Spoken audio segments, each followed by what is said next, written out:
When we invest in ourselves, we all shine. Together, we are Black beyond measure.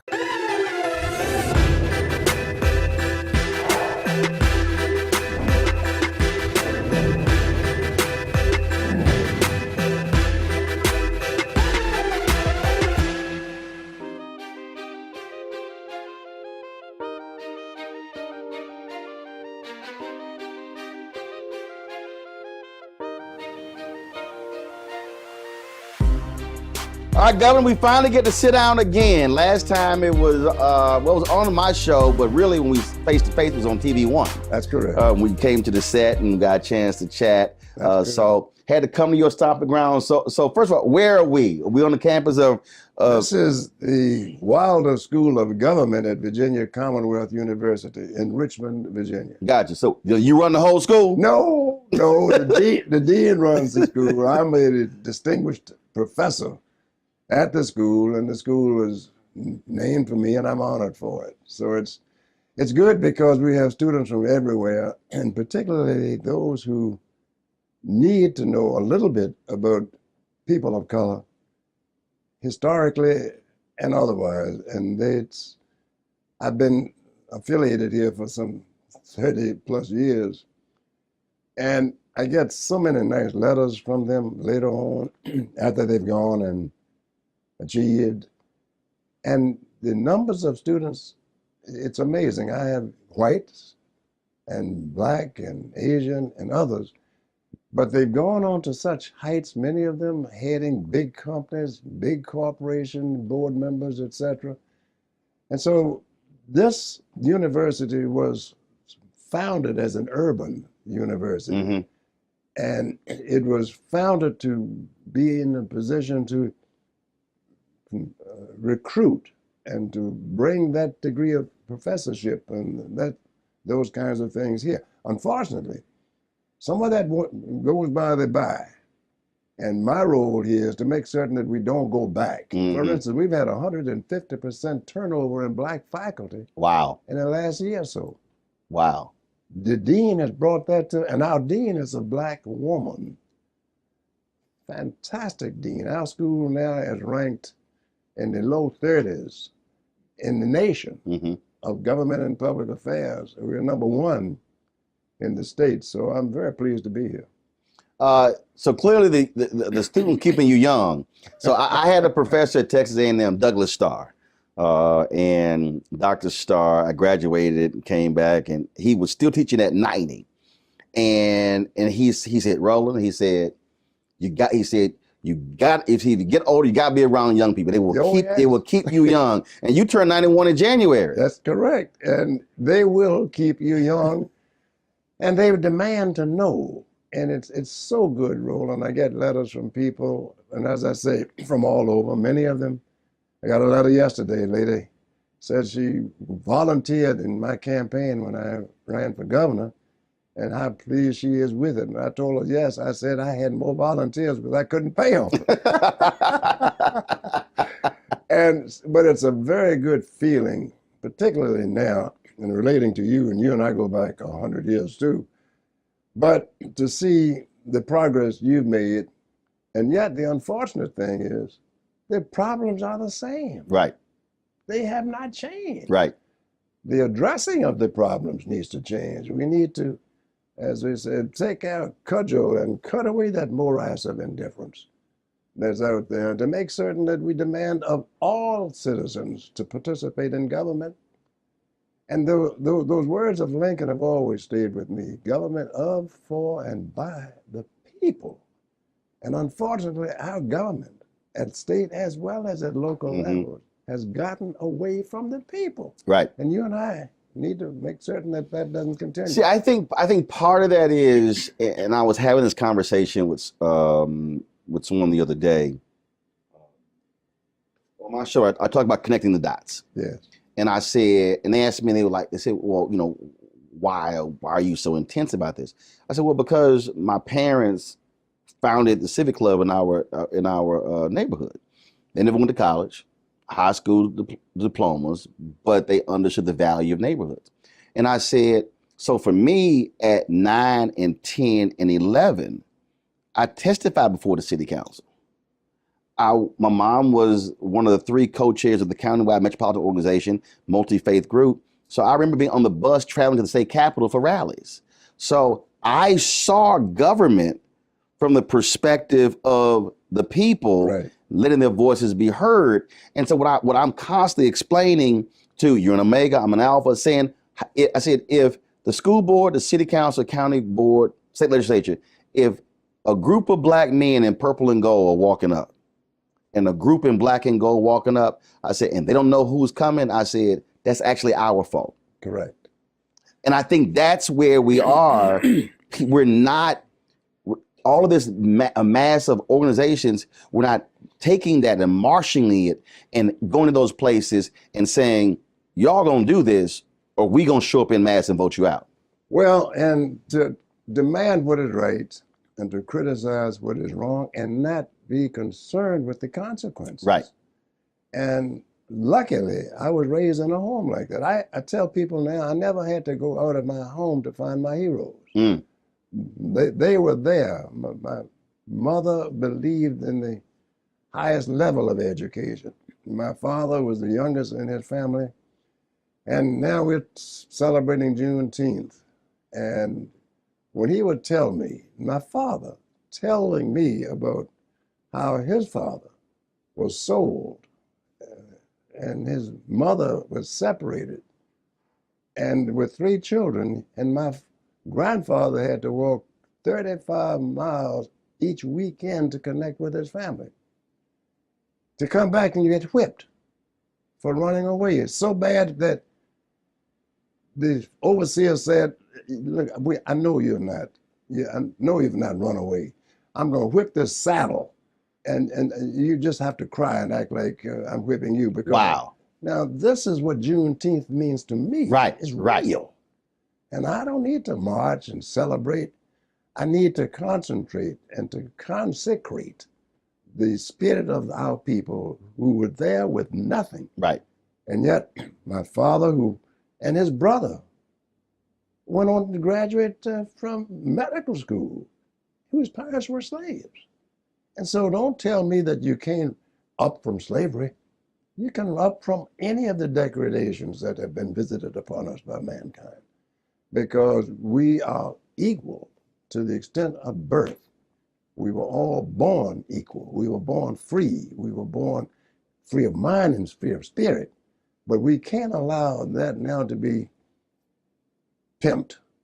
And you and I know exactly what I mean by that. There are too many pimps out here hustling race Mm-hmm. and not meaning the people to the extent of betterment, the good that can be coming. It's interesting you brought up Juneteenth because I'm born and raised in Houston. Yeah. So it's been a state holiday since 1980. And when they made it a federal holiday in 2021, there were a number of African Americans on social media, other places, who were condemning, we didn't ask for this, and they were deriding it. And I said, whoa, whoa, whoa, I need y'all to back the hell up. I said, first of all, y'all don't know how we've been celebrating and commemorating at the same time. I said, this was self-reliance. This was Black empowerment. I said, we were advancing Black economics. There were voter registration campaigns. I said, there were panels and workshops. I said, it wasn't all barbecues and concerts. And folks are being dismissive about it. And I said, what y'all are failing to remember is that there is nothing else in America that annually where they have to confront slavery. I said, so now it being a federal holiday, I said, newspapers, radio stations, television networks cannot ignore.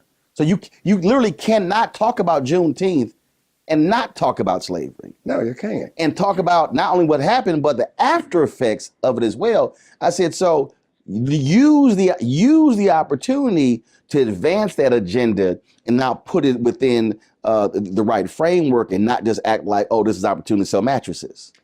I couldn't agree with you more. And yet, when you look to see where our schools are at the K through 12 levels, the dropouts that we are having, the amount of money that is wasted in education, the amount of positions, and I'm speaking about government at the local level, is the most important government to people. Who the president is one thing. Right. Who is the mayor of that city? That's right. Who is the superintendent of your school? Who is the school board chief, board president, and are they county leader? Yeah. One of the worst things, Roland, that I hear on so many occasions, and I hate it, that people say, well, you know, a good place for you to start if you want to run and get involved in government and politics, you should run for the school board first, and then you could run for elected up. We need bright, sharp, experienced minds on our school board. Right. That's not a beginning point. That should be a point where some people say, I would like to spend the rest of my life on a school board if I could, educating and benefiting, because education is the key to our success.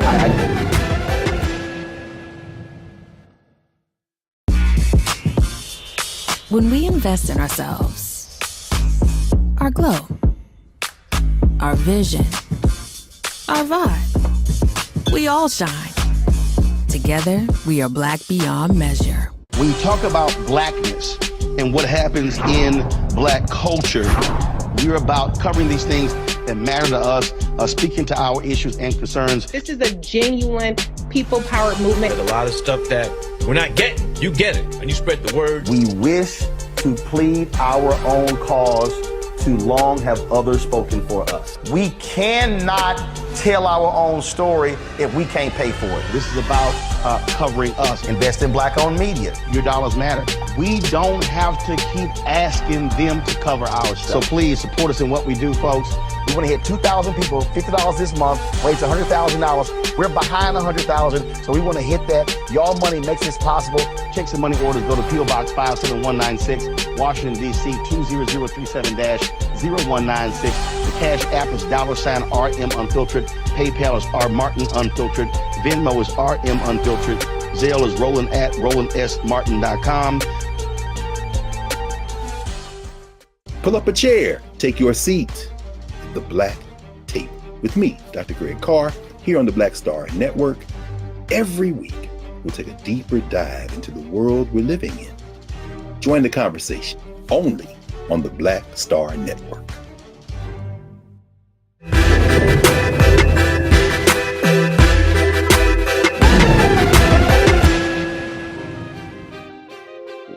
So in 1999, when I bought my home in Dallas suburb of Cedar Hill, basically there were only 20 other homes in the area. So I'm literally watching a city expand.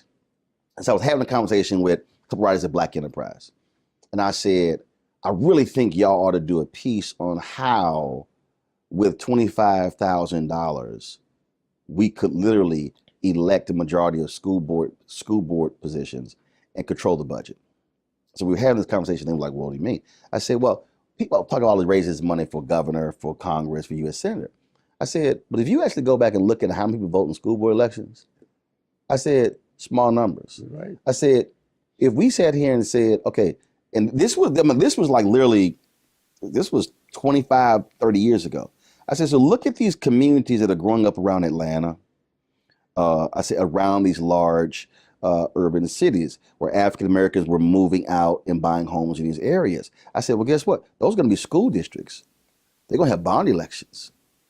Somebody got to build the schools. I said, so now you control who gets contracts. You're not controlling curriculum. So we start going through this whole deal. I said, and the investment literally can be 25, 30,000 to win all 5 seats. Right. And they would look at me like I was crazy. I said, yeah. I said, do you understand? I said, not only are you controlling education, you're not controlling economics. Well, education is economics. There you go. Because education is money, and government is money. The worst decision that was handed down by the United States Supreme Court politically was United States Citizen United. Oh my said that God. Corporations are people too. And as a lawyer in law school, we all learned that a corporation is not a person. No. That's the first thing they taught us. Now all of a sudden, so okay, I can take $1 million and say, well, I'm going to run this campaign for you all. Now you all don't have to do a damn thing, but do what I tell you because I'm going to provide the money. It's a horrible decision. And talking about Supreme Court overturning something, that is the one that needs to be overturned. More so because who is affected by that any more so than people at the bottom rung of the economic ladder? Oh, now you literally have the dark money. You have, I mean, you don't know who gives. You don't know any of this. And you won't know. Right. You can't know. Yeah. You can't even subpoena. Right. It literally allows it to know. Yeah. So you don't. So all of a sudden, you see these these groups that's prop up that are supporting various things, and you have no idea of the millions that are behind that. Well, one person could be funding it. Exactly, and that happens. And unfortunately, I've always said this: rather than to continue to fight for a fair piece of the pie, and the equal slice of the pie, I want my hand on the knife that cuts the pie. Right. And to that extent, who bakes the pie and who puts it in? And that's one of the things that got me involved in going into politics in the first instance. I'm tired of people making decisions for me and mine. I want to be a part of that decision-making process. And luckily, it has paid off in terms of seeing the progress that many people in America have made, particularly people of color.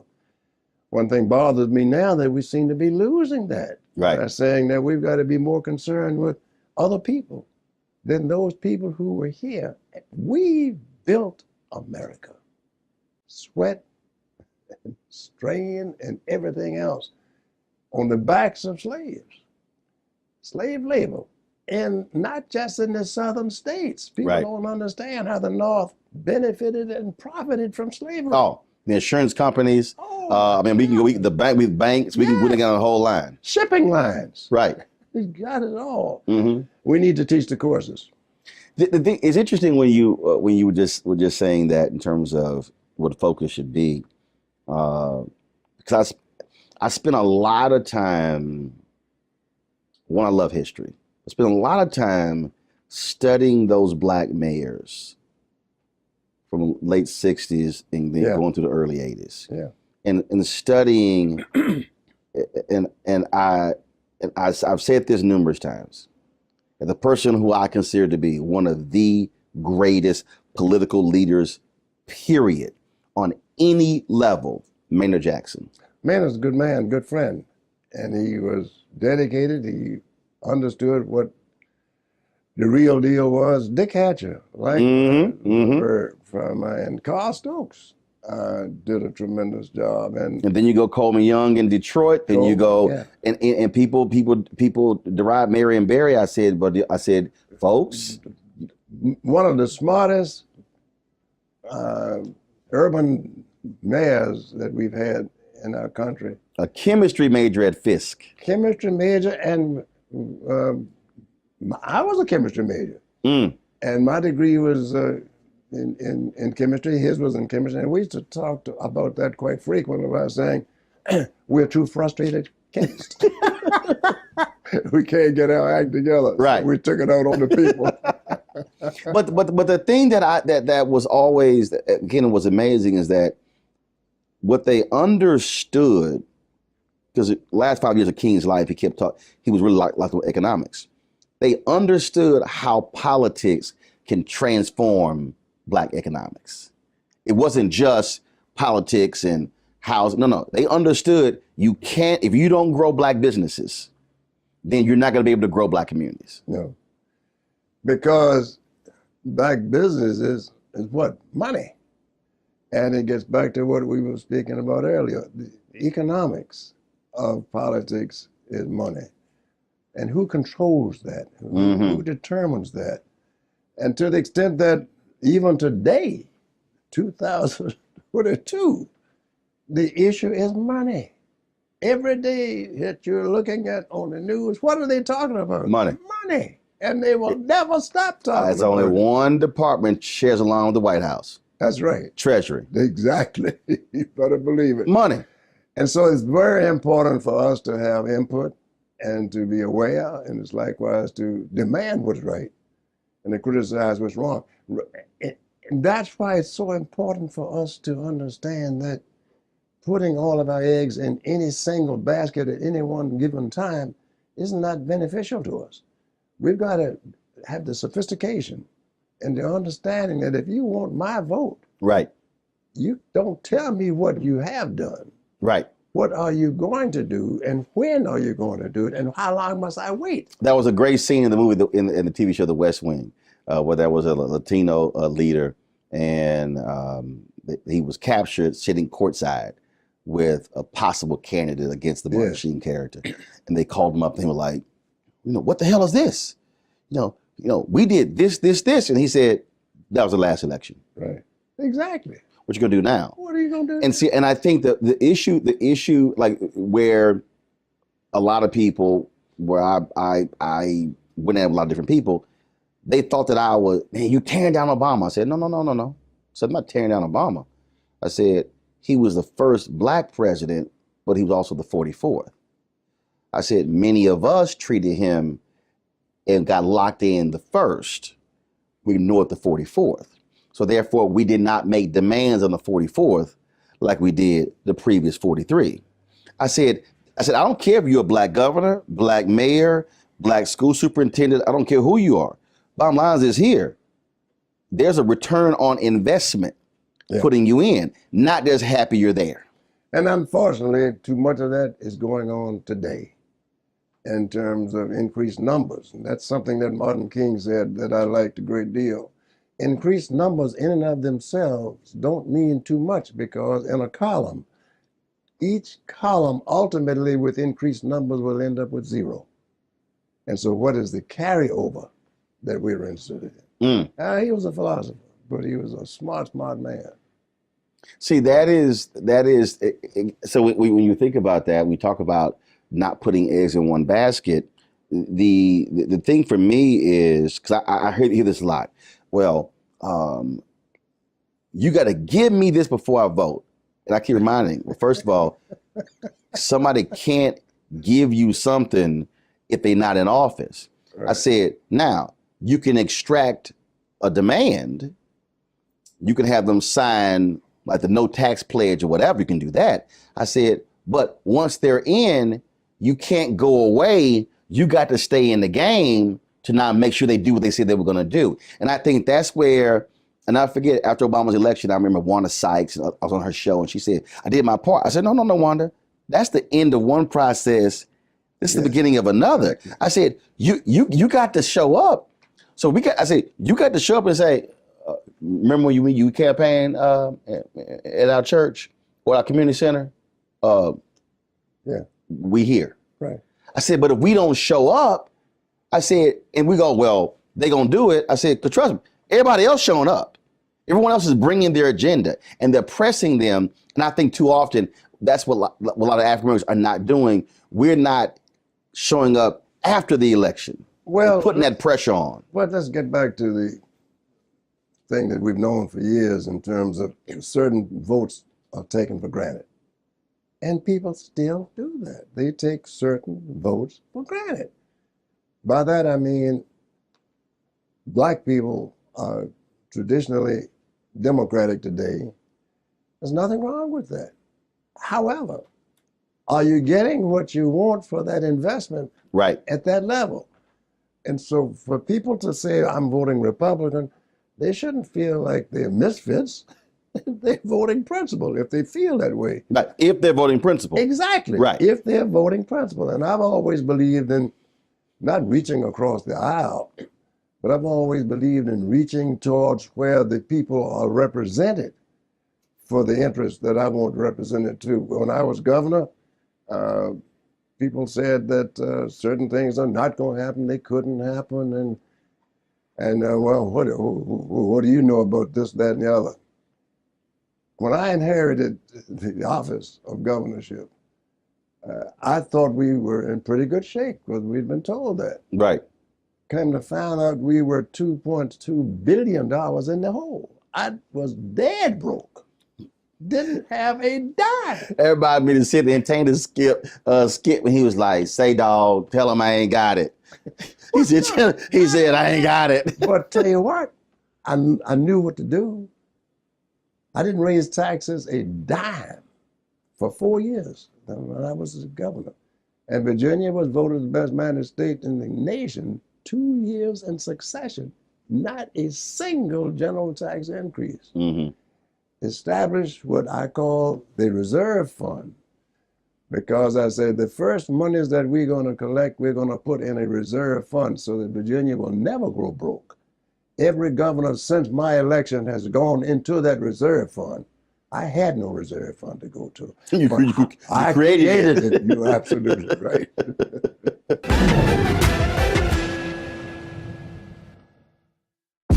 When we invest in ourselves, we're investing in what's next for all of us. Growing, creating, making moves that move us all forward. Together, we are Black beyond measure.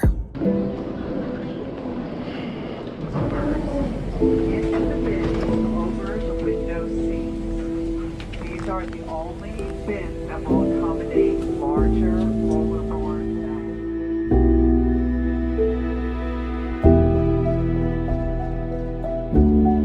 They put 10 in here? 10, and you don't come out till you die. And you eat him, you poop him. Oh my God.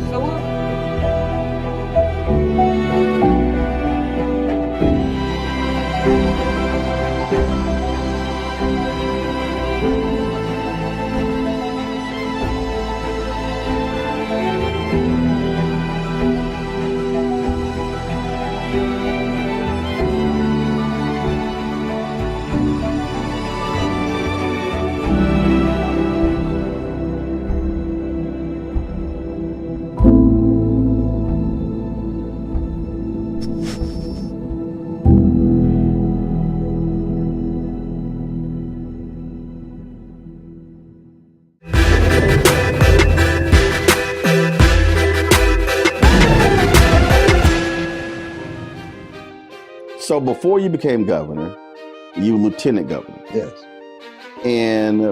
But what set up lieutenant governor? Because people come up to me all the time, I want to run for Congress. And I'm like, well, I was in the Senate. Right. But I walked through, I'm like, okay, but I said, so you just want to just jump into Congress? I'm like, have you done anything else?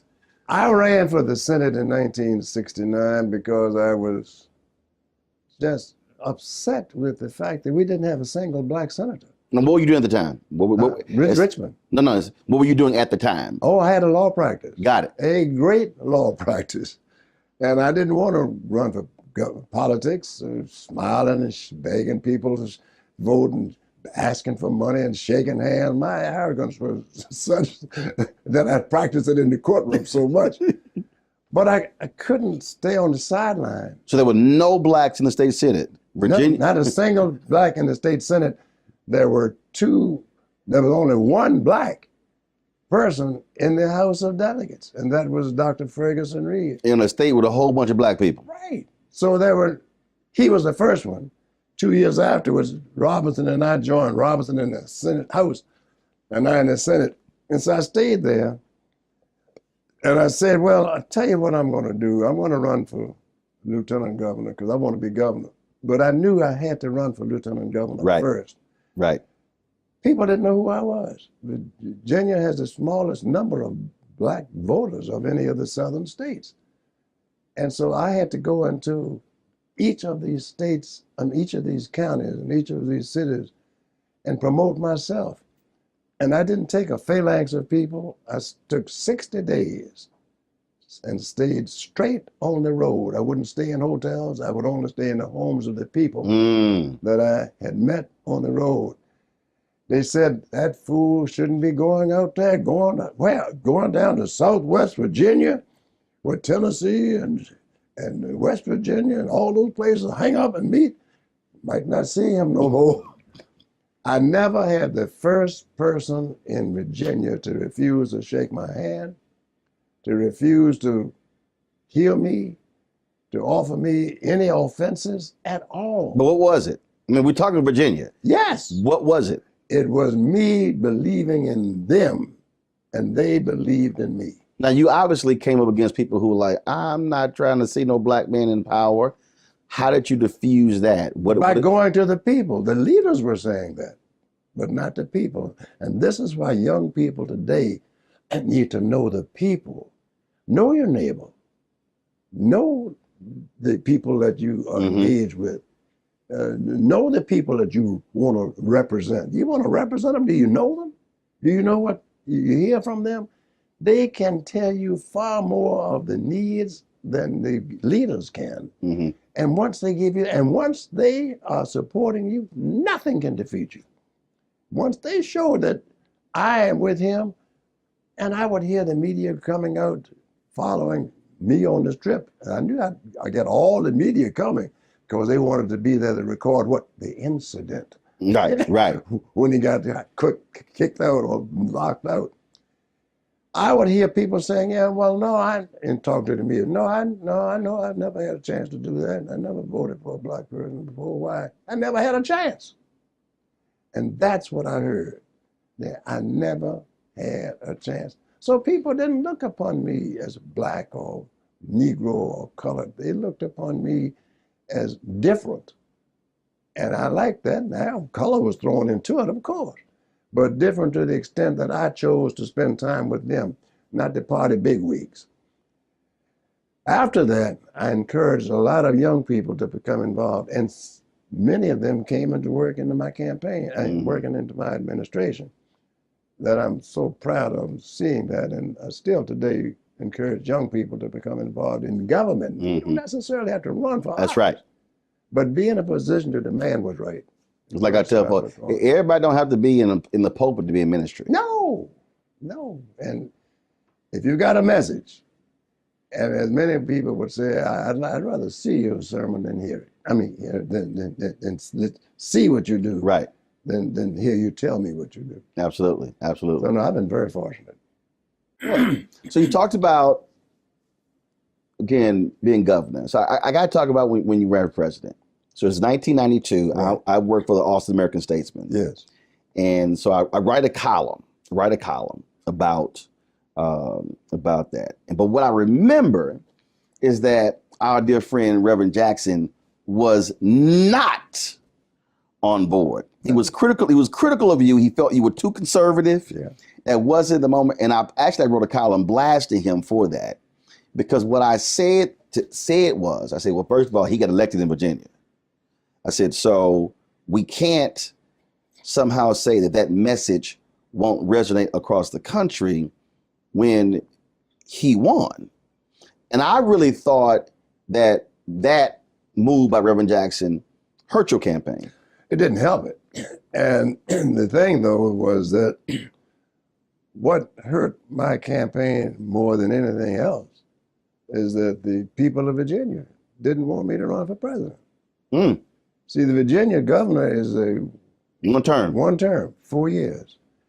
And the people in Virginia said, we want you to spend your time here. Now, you were elected governor in what year? In 1989, but it was actually 1990. So you're only governor 2 years. Yeah. You're 2 years into your gubernatorial. Right. You got 2 years left. Right. Now, in your mind, you're thinking, look, 2 years, I'm gone. Right. But in their mind, the loudest applause I ever got for any speech I made to the General Assembly in Virginia was when I said to them, I will no longer be seeking the office of the presidency of the United States. The place erupted with applause. I never had that kind of applause before. They didn't want me to do it. Looking back on it, they were right.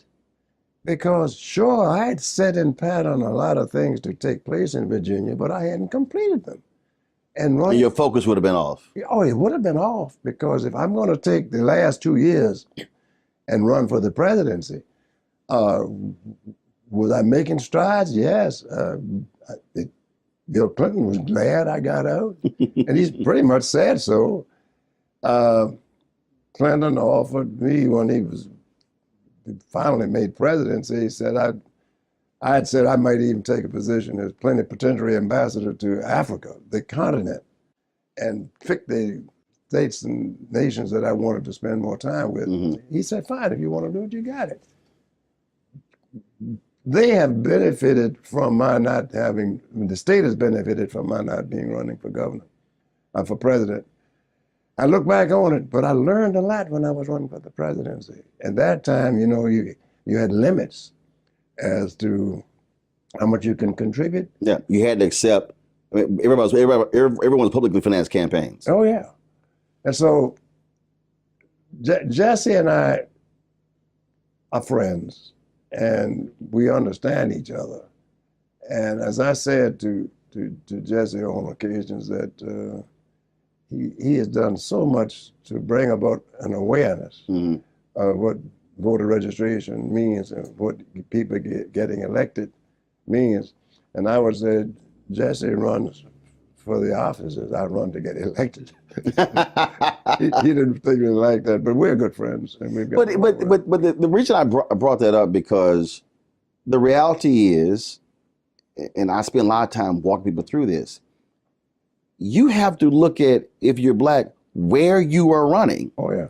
What your district looks like, your state looks like. So a Congressman Sanford Bishop is in a far more conservative district than a Congresswoman Maxine Waters. Yeah. So then the idea that they're gonna, because both are two black members of Congress, no, you literally have to say, if I wanna win, I have to run a certain way, reach the electorate in a certain way in order to get to that point, as opposed to this notion that I can run one way across the board. This is what I keep trying to explain to people about Congresswoman Alexandria Ocasio-Cortez and others. I say, hey, her running in her district is totally different than someone else. And so there is no single strategy. And I think the problem with the Democratic Party is that the tent is so large. You literally have conservative Dems, moderate Dems, progressive Dems, liberal Dems. And so what Republicans, you right,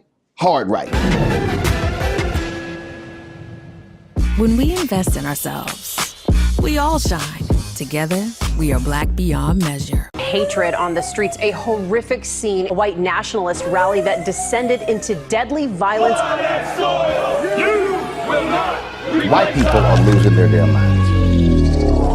As an angry pro-Trump mob storms the U.S. Capitol, we're about to see the rise of what I call white minority resistance. We have seen white folks in this country who simply cannot tolerate black folks voting. I think what we're seeing is the inevitable result of violent denial. This is part of American history. Every time that people of color have made progress, whether real or symbolic, there has been what Carol Anderson at Emory University calls white rage as a backlash. This is the rise of the Proud Boys and the Boogaloo Boys. America, there's going to be more of this. Here's all the Proud Boys, guys. This country is getting increasingly racist in its behaviors and its attitudes because of the fear of white people. The fear that they're taking our jobs, they're taking our resources, they're taking our women. This is white fear.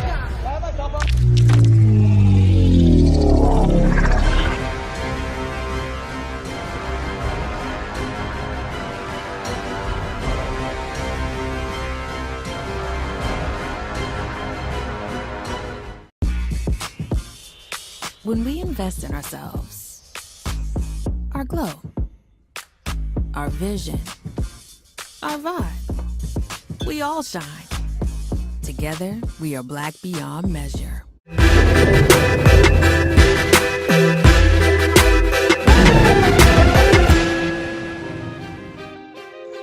The thing that I would like to see, and it can happen, it hasn't happened, is that you coalesce around the issues. For instance, let's assume we're all Democrats. Or what is your position on education? Yeah. What do you like to see relative to education? Or what are the problems you have with education? Let's get to those issues. Not a study. We got studies every time you turn around. The question is, can you isolate the issues? Particularly, look at not K through 12, look at the HBCUs. 1971, Judge Pratt, U.S. District Court in the District of Columbia, decided that the 5 states that were brought before them for adjudication hadn't conformed to the Civil Rights Act. 1971. Virginia was one of them. North Carolina, I think Louisiana, and Tennessee, and I've forgotten the other, so maybe South Carolina. As of today, the Rand decision has never been implemented. As of 2022, that case is out there. And I brought this to the attention of people in Virginia. Bobby Scott, my good friend, the congressman, who is the chairman of the Committee on Education and Labor, he and I have discussed it and saying, why haven't the people in Virginia made certain that that decision has been upheld and money has been appropriated? Well, you know, the pretext they use is, they have used for years. Well, you got to give the money, the state money, to the state schools, and that the black schools, they are, they're private. Virginia Union is private. Private? How's it private? Because they weren't supported by the state. But for Virginia Union, I never would have had an education at higher education level.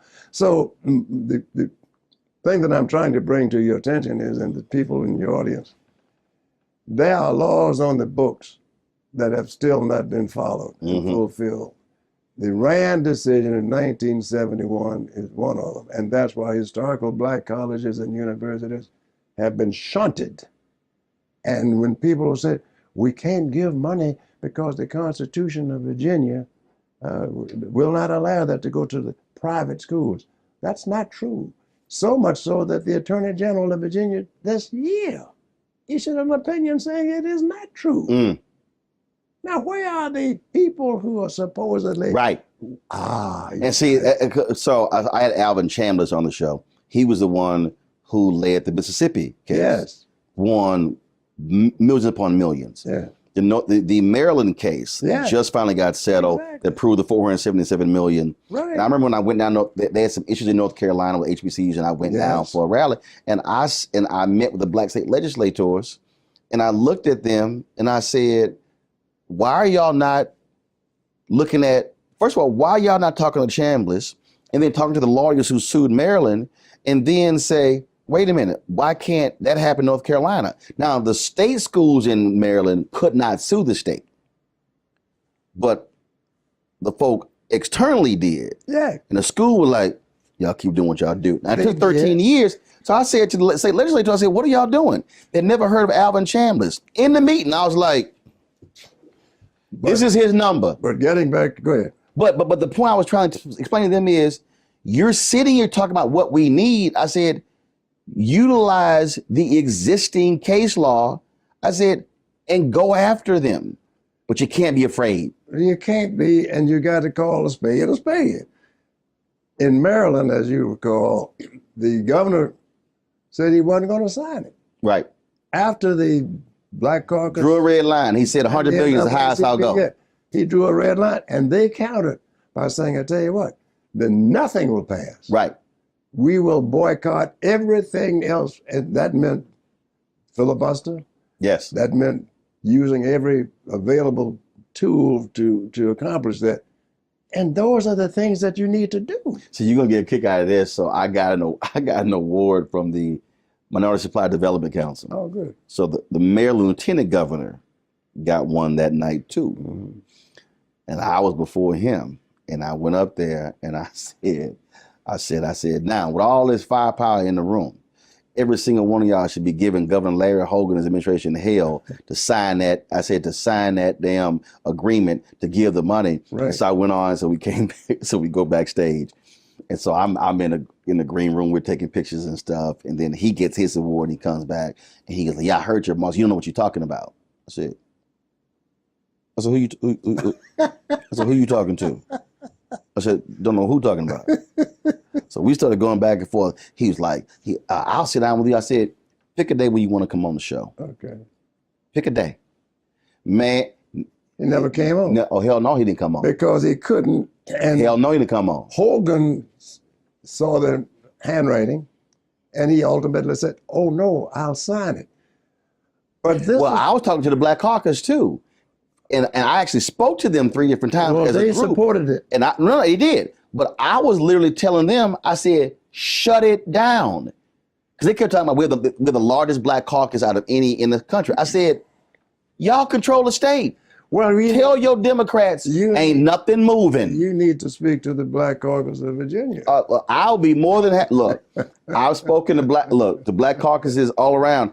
Matter of fact, Don Scott pledged to the same chapter I did. So I will text Don, and now that he's the House leader, I know. And I'll tell Don. Well, Don knows exactly what we're talking about. But here's my deal. I'll be happy to, because see, the issue for me, it was sort of like when I went to Ohio, Black Caucus brought me in, and it was interesting because the Ohio caucus was opposed to charter schools. I'm down with it. I'm down with every form of education. Kasich was there, and he supports charter schools. Yeah. So when I hit that, he stood up. He was applauding, and the Black Caucus, I looked at him, and I said, Governor Kasich, glad to see you stand up. Well, let me be real clear about voter suppression. You got it. Wait a minute. That applause stopped. He sat right back down. Then they stood up. I said, this is a perfect example. I said, I'm against voter suppression from fourth charters. I said, I'm for Black people. I said, but y'all can't sit here and play this game and screw the people in the middle. Well, what you and I are talking about now, though we're saying this place or that place or this state or the other state, it's all in one cup. The question is equality of education. The equality of funding education has never taken place in America. And so to the extent that it's Virginia today or North Carolina or South Carolina, doesn't matter. Maryland, it doesn't matter. And to the extent that it's addressed by those people who say they represent us. How can you represent us when you're not fighting for those things, whether it causes you to lose an election or not? It's a matter of principle. You'll still be the person that believes in the people. And I have always known this to be true, and I hear it every day, that people are always ahead of the legislators. Right. They are always ahead of the government leaders because they know. And one of the greatest rewards I get is to hear from them on a regular basis. And you hear the same thing. We know what you do, we know what you've done, and we want you never to stop doing it. I'm 91 years old. Right. And people are asking me, are you going to run again? Are you crazy? Yes, I'm going to run for cover.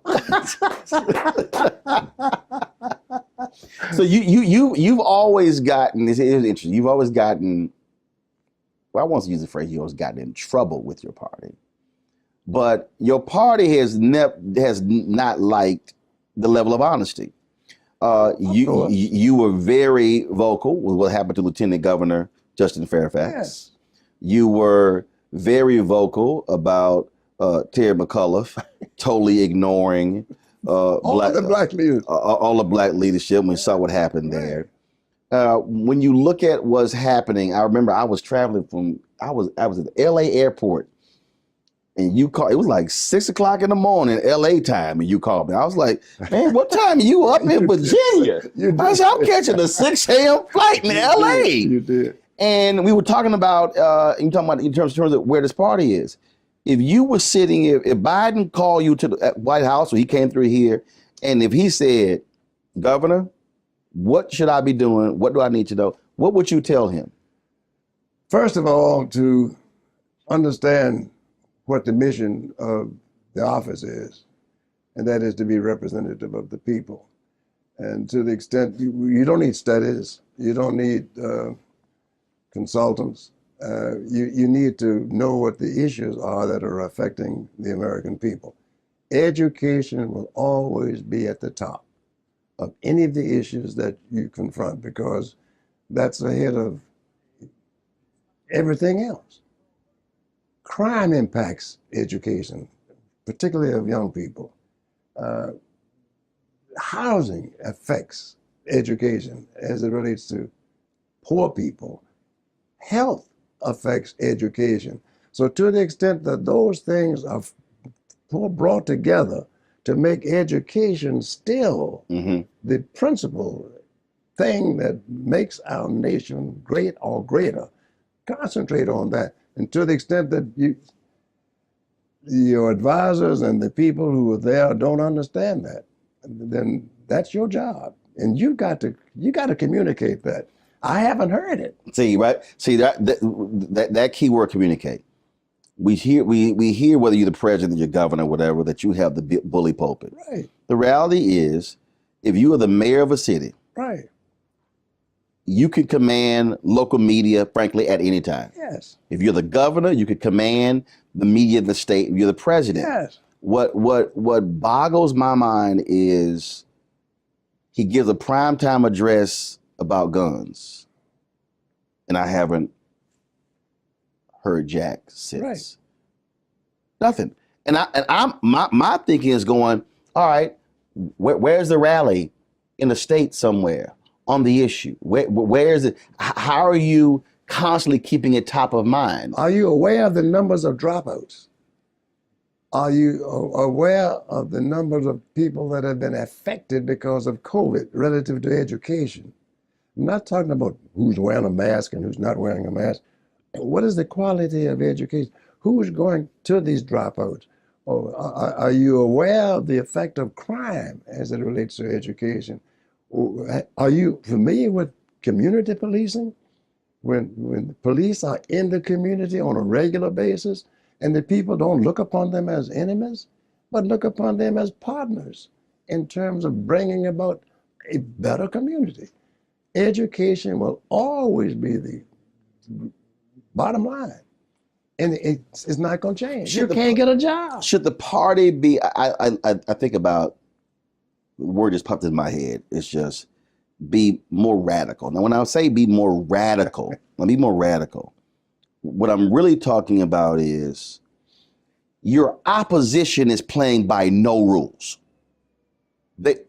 It's not like we're not talking about American politics in the 70s and 80s and to some degree early 90s where we might have some philosophical differences, but then we might still wives might get together and children get together and we can still reason. No, that's gone. When he says, the Republican Party, your grandfather's Republican Party, that's not today. I'm like, bro, that's gone. It is not coming back. And so I think part of this thing also is that for me, I see a Democratic Party that is literally operating and playing by a set of political rules that no longer exist. And you're up against another party that does not care about anything but power.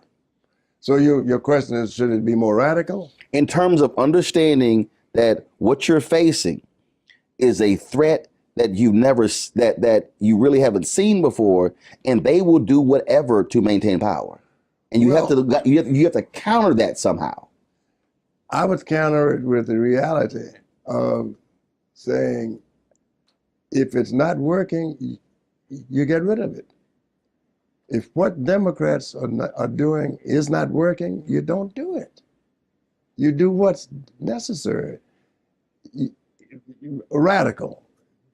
Let's try it this way. If you got a gun and I got a gun, and you're doing what you're doing and I'm trying to stop you, what Democrats are doing is pointing the gun at the Democrats, at the Republicans, and say, if you don't do this, then we're going to shoot you. Right. You don't tell somebody you're going to shoot them. You shoot them. Right. And right. And that's not radical. And in fact, they're not even pointing the gun. Exactly. They're sitting there going, now don't make me pull my gun out. And they pointing the gun at you and like, now, in fact, I don't even have it on me. It's in the car. Right. You don't talk that. As you know, I was in Korea, frontline, spent 9 months on the front line, 13 months over there. I'm fighting people that had done nothing to me, sent there to fight for the freedoms of Koreans when I wasn't free. Right. So when I came back, my mind was radicalized. There you go. I was at a point now, don't tell me about I got to wait. I'm not going to wait for a damn thing. And there was a lot of black soldiers in World War II, yes. World War I, II, Korea, Vietnam. They said, wait a minute, I'm fighting for free, but I ain't free here. I understand this. Right. I can't get a job. I got to go I can't go to the University of Richmond. I got to go to Howard. The GI Bill is helping the white troops, but not me. Not me. And so the question is, are we as representatives of the people using the powers that we have to demand what's right and to criticize what's wrong? Why isn't the money going where it should be going? Right. Why do we have to have consultants for this, specialists for that, and a department of this? Why can't we put it right to the ground? Are you producing? No, you're out. Right. Gone. Why is it that we've got to have study after study after study? You got to go to court after time. The money is being wasted. And you know whose money it is? It's our money. Right. It's taxpayers' dollars that are being spent. And to the extent that we are not demanding it, to the extent that we should, you vote the rascals out, but who do you vote in? And so you get, well, the lesser of two evils is what we have been living with for too long in this nation. Right. And I'm not willing to live with any of the evils.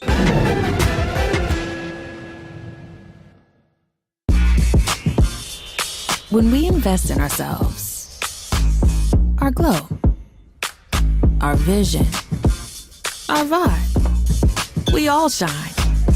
Together, we are black beyond measure. When you talk about blackness and what happens in black culture, we're about covering these things that matter to us, speaking to our issues and concerns. This is a genuine people-powered movement. There's a lot of stuff that we're not getting. You get it, and you spread the word. We wish to plead our own cause.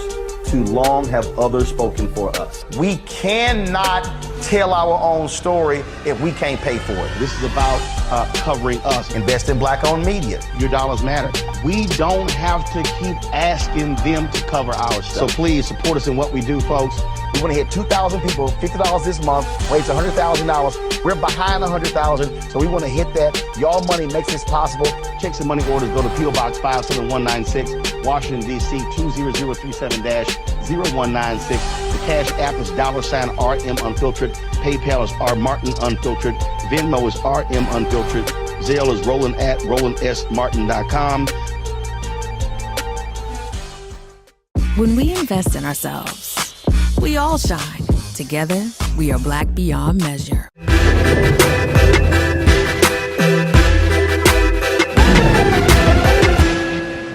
It's interesting when you talked about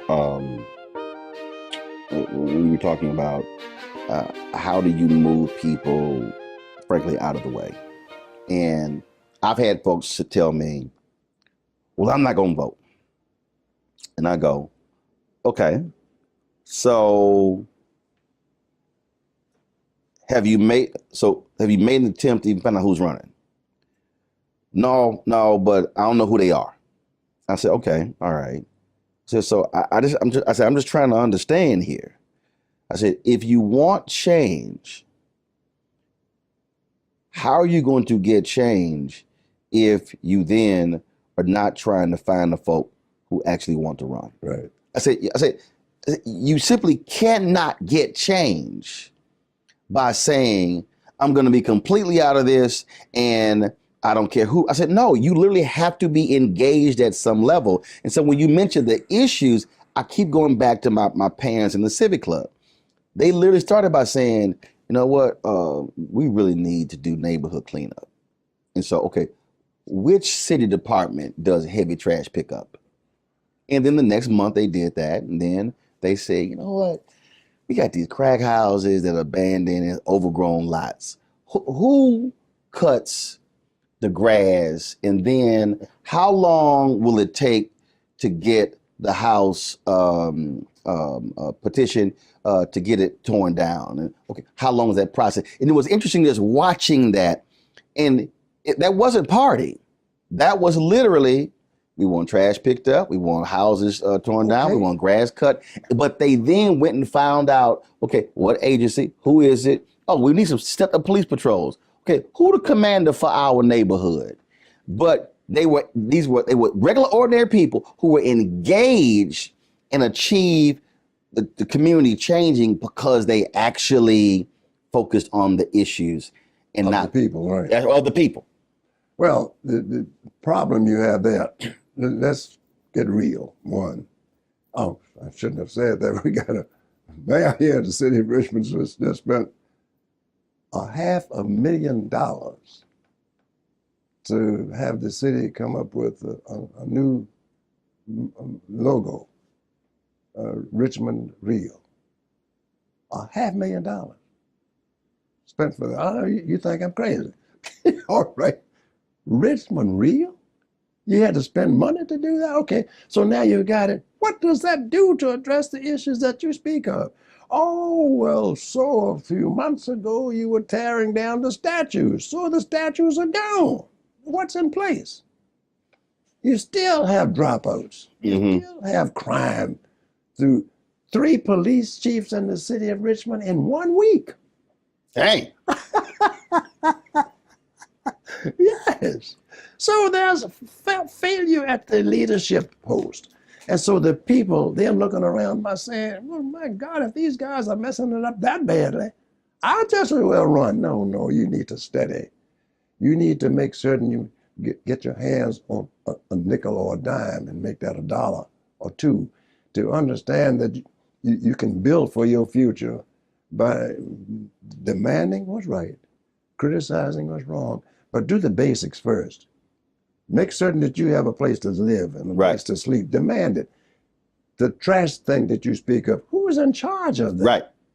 Well, why isn't it being done? Out. That's where you make the changes. Right. Because government is at the local level, the most important form of government. Are you, we hear the conversations taking place now, the January 6th committee, and many are saying we should be afraid of this threat to democracy, that there is a fundamental threat to democracy with what happened on January 6th, what's happening with these laws being changed by Republican legislatures. Do you believe that threat exists? That 2024, how they're running these secretaries of state who don't believe that Biden won, they literally are looking at changing laws to ensure they win. The threat is always there.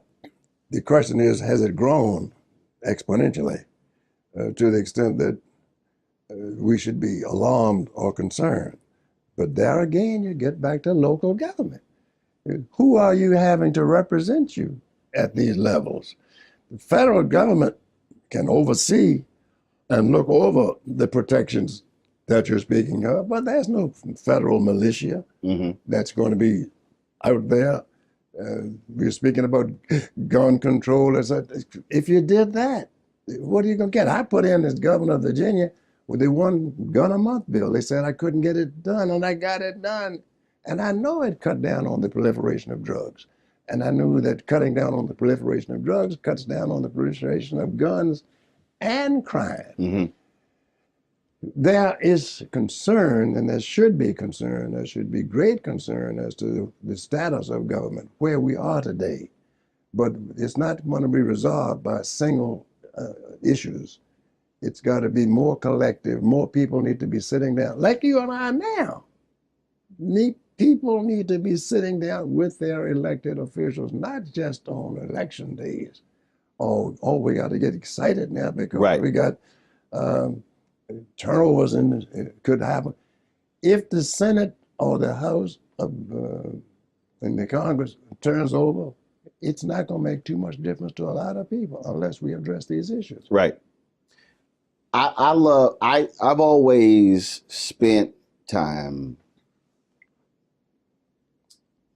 sitting at the feet of elders in journalism, African Americans, talking to them, learning from them, listening to the stories, asking them questions.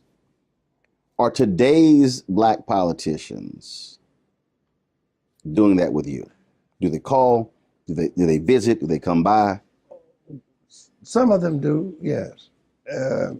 But to be blunt, if let's assume that you lived in some other place, you'd have to look to say, well, you know, Doug Wilder may have done this, that, and the other at some point or not. But I understand isn't he 90 or 91 years old? Yeah, well, he's probably just living a nice, quiet life. Someone's leading him around, carrying him someplace.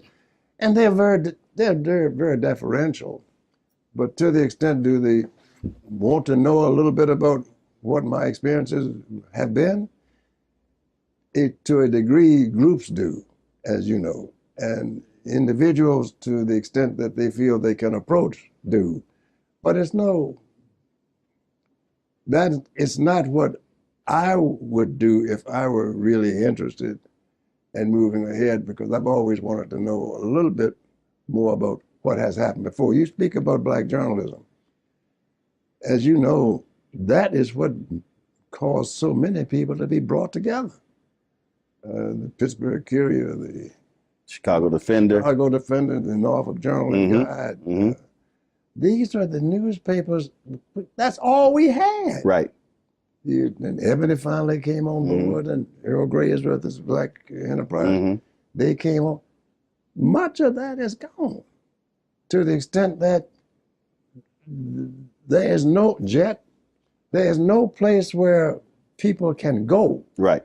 Collectively or collatively, to get some of the simple answers. There are groups that I speak to that they're very, very deferential, and they're very grateful for when we take the time. I speak to a lot of the schools here. When I speak to, I don't teach the classes here now. I lecture in the other professors' classes. Right. And they are very, very supportive, very, very, and there are people on a regular basis that do come by and call. See, the reason I ask the question is because, to me, if I'm running for office, or if I'm in office, to me there is value in seeking out someone who's already been there to, how did you get that passed? Yeah. How did you do it? What were the negotiations like? What was the process? And because again, if I'm trying to figure it out, I want to glean from. I still look at coaches. I don't care how old you are. If Vince Lombardi is alive, somebody is sitting here saying, you take a Bill Belichick or Bill Parcells, you take an Eddie Robinson, you take these coaching minds. They are still tapping into that, and that I'm just curious, you know. That comes more or less from the groups. That comes more or less from the organizations, and the people are involved with those groups and organizations. And this book, here that I have, the people that have read the book and call and ask about it, write about it, There's a great number of them do. So we're in the sprinter coming here. So I asked my 2 HBCU interns. Right. Do you know who we going to talk to? And I say your name, and they say no. And I said, "Now, how your ass went to Norfolk State?" I did. I'm like, "How you?" I said, "Now, y'all went to." I said, "First elected governor." I said, "First black governor since PBS Pinchback." Who served 45 days. And then I go, "Who's PBS Pinchback?" They look at me like I'm crazy. Now I'm sitting here like, so trust. Then I'm like, okay, well, do y'all know the second black elected governor? Get stairs. I said, "Look, I'm gonna throw both y'all out this sprinter." I said, "And want to slow down doing it." I said, you gotta know these historical things because you don't know who you're gonna cross. But it's not their fault. You see, because that has not been promulgated. Mm-hmm. And that has been, you know, the Rodian scholar, like that. You remember that? Mm-hmm. Guy came by and saw the Rodian scholar and said, "Oh, the thinker, the name of the right. If I could strike that pose, I too could think." And so it's that simple. If I could just get in office, then I can be governor. It isn't that easy. No. And Deval Patrick, my good friend, and I went up for his inaugural. I was shocked at the few people who came of color. Right. From around the nation. They were not there. Right. My son and I went. As if and it my was, chief of police. As if it was like, oh, okay. Right. None since that time. And so I would joke him a lot. I said, well, you know, Virginia's always been ahead of Massachusetts. But he and I are good friends. We get along well. The unfortunate thing is, even if they get to a position to get elected, do you know as I said, the tricks of the trade? Right. And it's going to be hard to learn them in office to benefit you. Right. You learn a lot while you're there, but if you hadn't had some exposure prior to getting there, you're going to be in a world of trouble. When we invest in ourselves, we all shine. Together, we are black beyond measure. When you talk about blackness and what happens in black culture, we're about covering these things that matter to us, speaking to our issues and concerns. This is a genuine people-powered movement. There's a lot of stuff that we're not getting. You get it, and you spread the word. We wish to plead our own cause. Too long have others spoken for us. We cannot tell our own story if we can't pay for it. This is about covering us. Invest in black-owned media. Your dollars matter. We don't have to keep asking them to cover our stuff. So please support us in what we do, folks. We want to hit 2,000 people, $50 this month, raise $100,000. We're behind 100,000, so we want to hit that. Y'all money makes this possible. Checks and money orders go to P.O. Box 57196, Washington, D.C. 20037-0196. The Cash App is $RM Unfiltered. PayPal is R Martin Unfiltered. Venmo is RM Unfiltered. Zelle is Roland at RolandSMartin.com.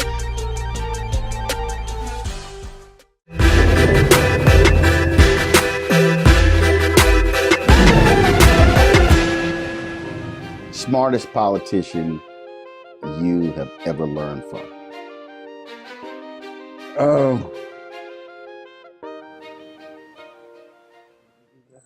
Well, I would say the guy that I spent a lot of time with in my formative years when I was in the state senate was Bill Robinson. He was the head of the political science department at Norfolk State. He was elected in the House. And we would share so much together that we really came to think alike. Mm. And he would say to the press when people would ask him about something, he would say, well, Senator Wilder and I have decided we're going to do this, that, and the other. We might not even have talked, but we were in such sync. There you go. And I would say, well, Dr. Robinson and I are going to do such and such a thing.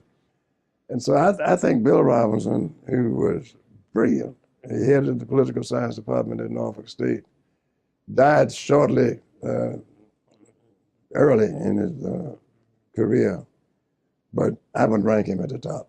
There are a lot of civil rights luminaries that you've come across over the years. Who would you say had the most profound impact on you or on our community? Boy, you got a lot of good guys out there in terms of being friends with, associates with. That's a tall order, Roland, to say which was at the top. Well, do 2 or 3. I'll make it easy on you. Well, Vernon Jordan and I got along very well. We were always pretty close.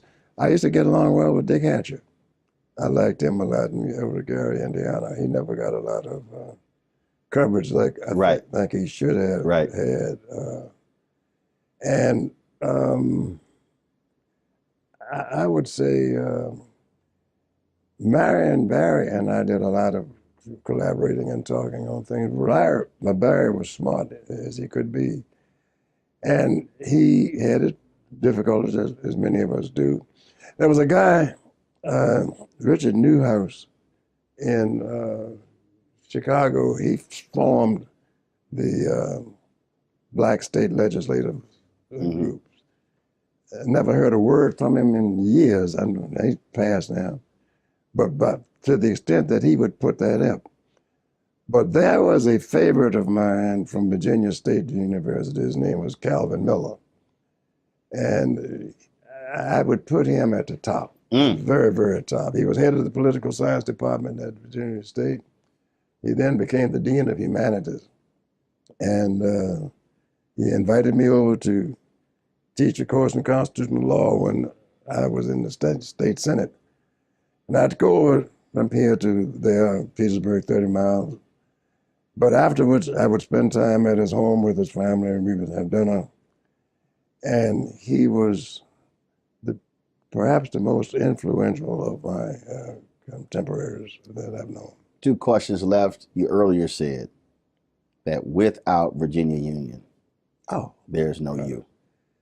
No, and I didn't want to go because I didn't have any money. So why'd you go? My mother. You're going to go. My father would tell us all, I cannot send any of you to college. How many kids? There were 10 originally, or 10, but 8 surviving. Yeah, I had 1 brother and 6 sisters. Daddy said, I can't send you. I can't do it. Mama said, I will see you through high school. Right. My mother says, you are going to go to college. The tuition was $150 a year. And if you got a C average, it was $100. And my mother would say, look, take this $10 up there. 5, 10, and I'd stand in line. You know, got to see the registrar. Virginia Union did more for me because I'm 16 years old. So, you know, guys coming back from World War II, I'm in the same classes with them. Right. I'm learning from them, learning a lot of things from them. But we ain't gonna get into that. Virginia Union right. would take my $5 and $10 and allowed me the opportunities to get my degree, and then I could go to Howard. So it's everything.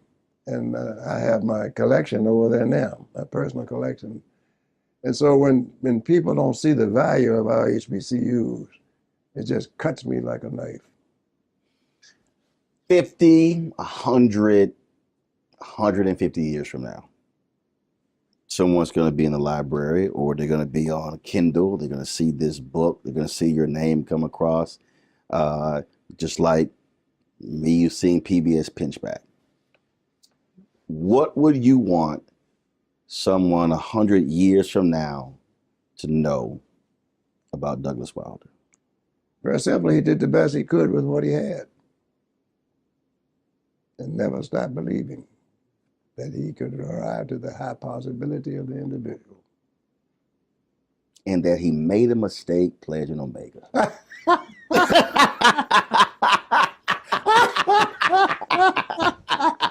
You're good. You're good. And I tell you what, we'll take you all in any time. Oh, you know, look, you know, we don't mind the other youth group. Governor, I appreciate it. Always with you, Roland. Love you. Take care of yourself. Love you as well. Appreciate it. When we invest in ourselves, we're investing in what's next for all of us. Growing, creating, making moves that move us all forward. Together, we are Black beyond measure. When you talk about blackness and what happens in Black culture, we're about covering these things that matter to us, speaking to our issues and concerns. This is a genuine people-powered movement. There's a lot of stuff that we're not getting. You get it, and you spread the word. We wish to plead our own cause. Too long have others spoken for us. We cannot tell our own story if we can't pay for it. This is about covering us. Invest in Black-owned media. Your dollars matter. We don't have to keep asking them to cover our stuff. So please support us in what we do, folks. We want to hit 2,000 people, $50 this month, raise $100,000. We're behind 100,000, so we want to hit that. Y'all money makes this possible. Checks and money orders go to P.O. Box 57196, Washington, D.C. 20037-0196. The Cash App is $RM Unfiltered. PayPal is R Martin Unfiltered. Venmo is RM Unfiltered. Zelle is Roland at RolandSMartin.com.